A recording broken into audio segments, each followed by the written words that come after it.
you're doing the home office deduction wrong, and it's costing you money in two different ways. Either you're skipping it completely because you're not sure you qualify, or you're taking it in a way that wouldn't hold up with the IRS if they ever looked at it. And that, my friend, puts you in a lose-lose spot. And here's the frustrating part. The IRS actually has clear rules for this. Most creators just don't follow them. So today, let's clean this up and make sure you're doing it the right way.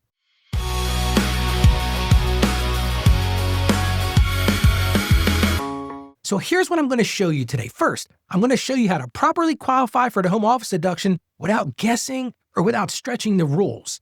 Then I'm going to tell you how to choose the right method so you don't leave money on the table or create problems for yourself later, because listen, nobody wants problems later on. And third, we're going to talk about when home office expenses actually count, so you know what you should be tracking. And finally, I'm going to end it with a simple checklist that you can use to lock this in and move forward with confidence, because hey, we all want to move forward with confidence, right? And listen, if you're feeling overwhelmed already, I'm going to help you get this set up. You can book a call with me right now. Just book a call by going to contentcreatorsaccountant.com/help me. I'm going to give you that one more time.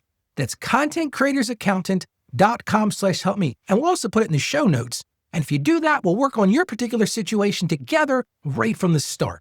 Well, let's get started. There really are two rules that matter here. This is what the IRS defines: exclusive and regular use. That's really the two big things. Is it exclusively used for business, and is it regularly used for business? Now, a lot of people would say, well, does the size matter? No, in this case, size does not matter, but defined areas matter and honesty matters. So let me break this down a little bit deeper. First of all, it needs to be business-only space. This is space that's only for business. Your kitchen, if you use it to cook in, guess what? That's not going to qualify. Now, of course, if you do a cooking show, well, maybe that would work.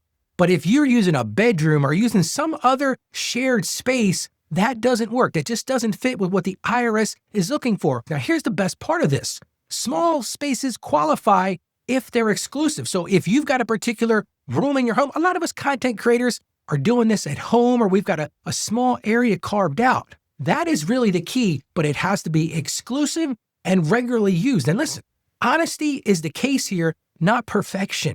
So let's talk about how do you measure it correctly, because that's where we really need to start. So once you've cleared that hurdle that you have regular and exclusive space, this is not time to estimate. This is time to really measure what's going on. For example, let's say you use a bedroom in your home, and that bedroom is going to be your content creator space, and that works for me. Is it regularly used and is exclusive? Great, fantastic. Get your tape measure out, and I need you to measure the exact space of that room, width and breadth. That's all you need to know. How much is the total square footage of that particular room? Then the next part gets a little more complicated, because now you've got to look at the total home. Now, there's a lot of good ways to do that. If you just recently bought your home, you can go and look at the survey. There's a lot of places online you can go look at the actual square footage of your home. But once you have the office space and the total space, then you come up with what we call a business use percentage. And this is super important because every deduction flows from this number. So let's use a simple example. Let's say your house is 2,000 square feet. That's the total home size. And you've got a particular room, let's say it's a 10 by 10 room. So that's 100 square feet. So therefore, your percentage will be 100 divided by 2,000, or 5%.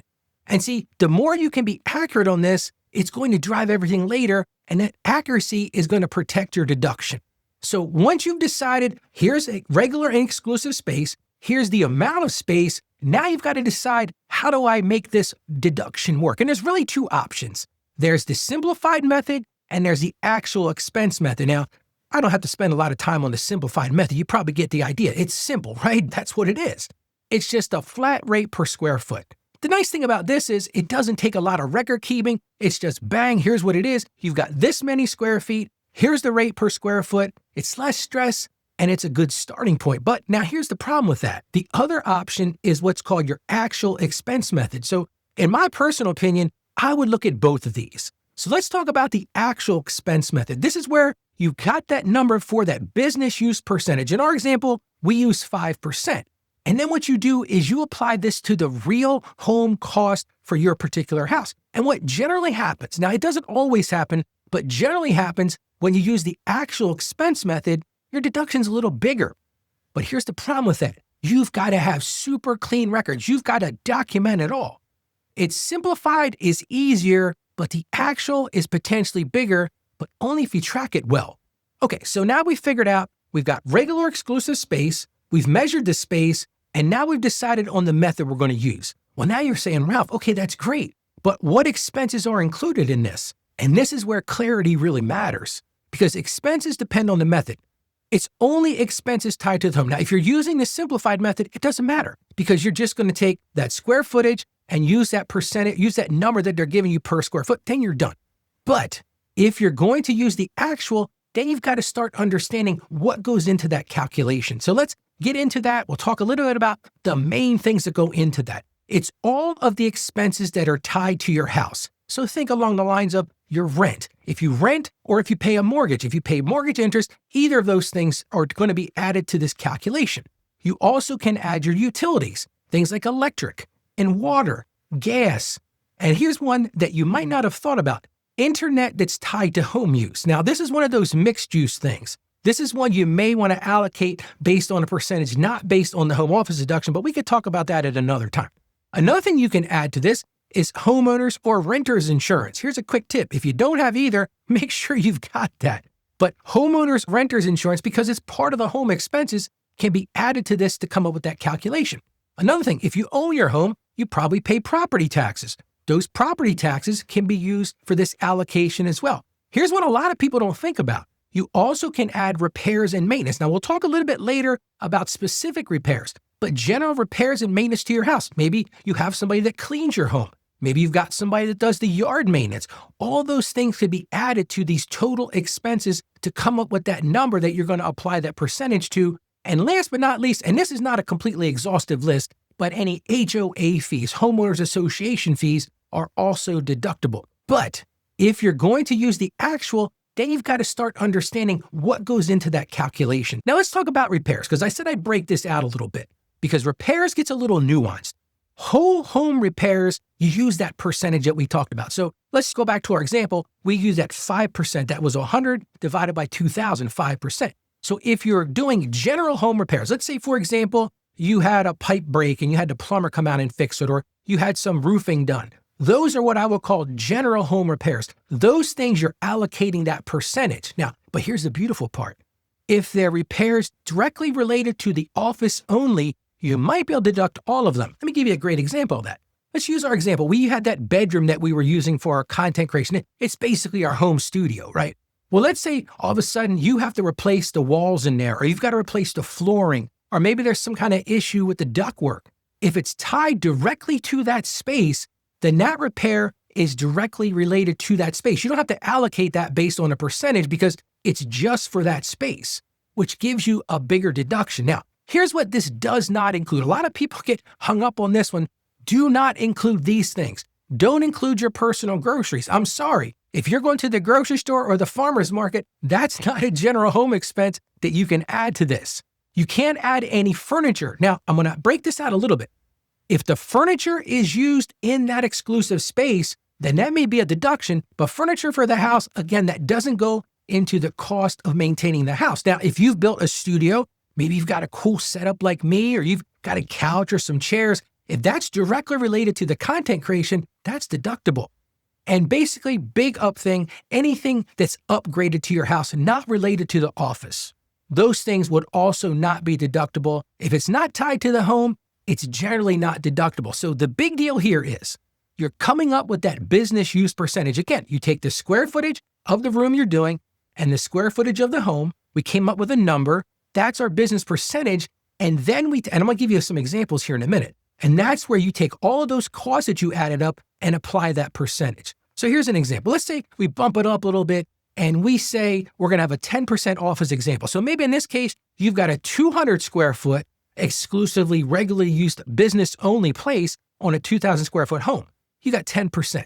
So let's say you do that calculation, you add your mortgage, you add your utilities, you add all of the costs that we talked about, and let's say there was $18,000 in those annual eligible home costs. Well, if it's a simple math equation, even I can do it, right? If you take 10% of that $18,000, that's an $1,800 deduction. You're thinking, okay, Ralph, what does that mean for me? Here's the beautiful part. that means that $1,800 is money that doesn't get taxed.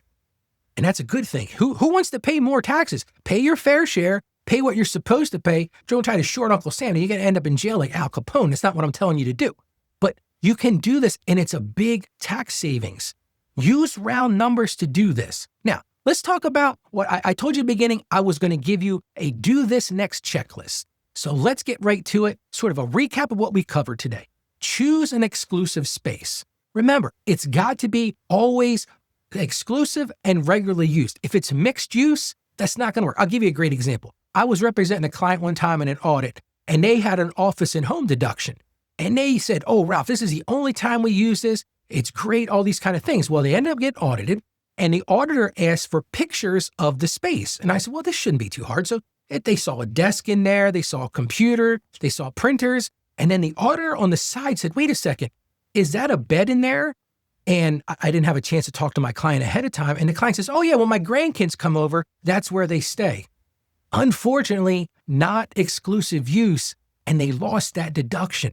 So if you're going to do this, make sure you're removing any personal items. If there's any, now listen, you could have a couch in there, and it's a little tidbit here, right? If your kids are crashing over there, nobody's going to pick it apart if they spend one night on the couch once a week or once a month, something like that. But if you have personal items, take them out of the space, because one of the things that I tell content creators and clients in general is take good pictures of this, because you may have to justify this to an auditor. Another thing on the checklist, make sure you measure it accurately. I've known auditors to come out with a tape measure and actually measure the space, because see what happens a lot of times, people will say to me, Ralph, well, I guess the house is about, maybe it's about 2,000 square feet. And the room I use, it's probably about 400 square feet. They don't think 400 square feet is a pretty big size room. That's a 20 by 20 room. So make sure you're measuring it accurately. Again, take those pictures, save those photos, choose that simplified or actual method. And here's the big takeaway. Keep track of all those expenses. You don't want to try to put this together at the end of the day. Keep track of the rent, the interest, the utilities, the insurance, the repairs. And listen, that's something you should be doing anyway. And if you only do one thing, here's what I'm going to tell you to do. This is my key takeaway for today. Make sure you understand the space. Is it defined? Is it exclusive? And is it measured? So here's the thing.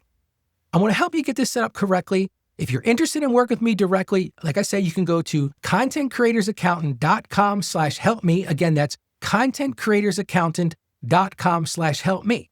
Because this is the kind of stuff that money is left in plain sight. And I can help you break that. So I'm Ralph. Again, I'm the Content Creators Accountant. I'm so happy you joined me, and make sure you tune in again next week, and we're becoming more ways to do better with your content creating accounting work. Have a great day.